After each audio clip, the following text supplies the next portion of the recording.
کابینەی نوێدا هیوادارم پەرە بە هونەر بدرێت، بە وەرزش بدرێت، خزمەتەکان زیاتر بێت لەوە کابینەی پێشوو. هیوادارم دامەزراندن هەبی ئەو لە پەرلەمان زۆر پشتگیری خانمان بکەن، کەیسی خانمان بەلاوە نەنێن.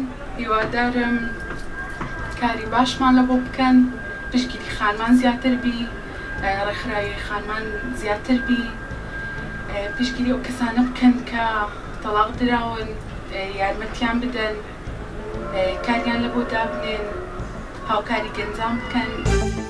پێما خۆشە بەڕاستی یەکەم تش پشتگیری دەکەین لەگەری هاوڕاین کە گەندەڵی نێری ڕۆتینیات لە دام و دەستگای حکوومەتەکەمان نێریتن بەڕاستی کار ئاسانی بۆ هاوڵاتیان بکرێت، بە یەکسانی بە یەک چاو تەماشای هەر هەمویان بکرێتن.